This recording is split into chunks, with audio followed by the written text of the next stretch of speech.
Okay, the first thing we need to do is flip the unit over and remove the 6 chassis screws. I'll do that now. I'm going to be using a number 2 Phillips screwdriver and just get in there and remove all the chassis screws.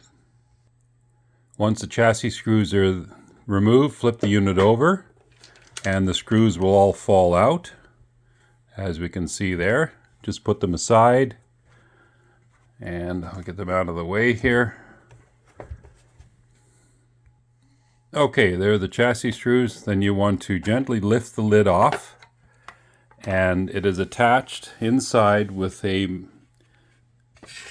ribbon cable, and I'll take that ribbon cable off and flip the top lid over, and that's now exposing the insides of the water ozonator. And right here is the air pump.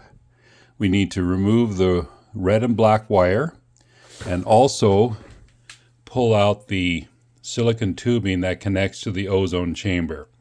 I'll do that now.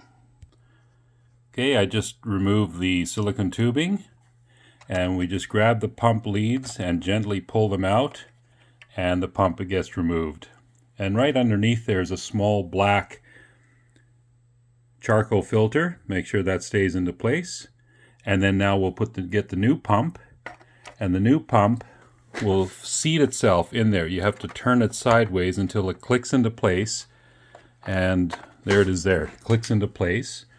And then we're going to take the wires and plug them in, and make sure the black and red wires, black and red wires are pushed into their indents. You see that? We don't want to squish the wires there.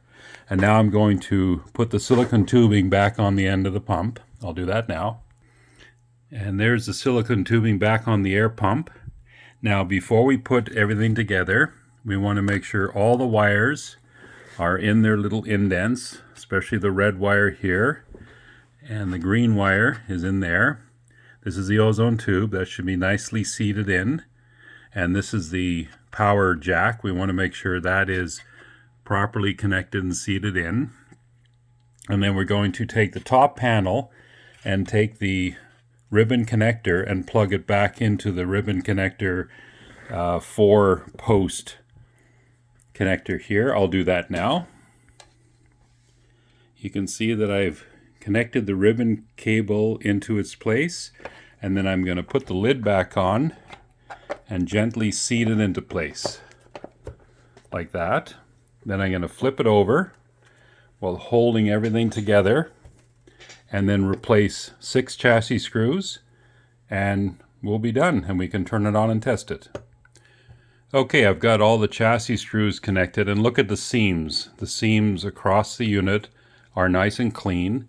There's the jack. Make sure it's centered in there, and all the seams are connected properly. The ozone tube sticks out, and if we flip it over, we can see everything is in its place. And then what we'll do here, we'll plug it in.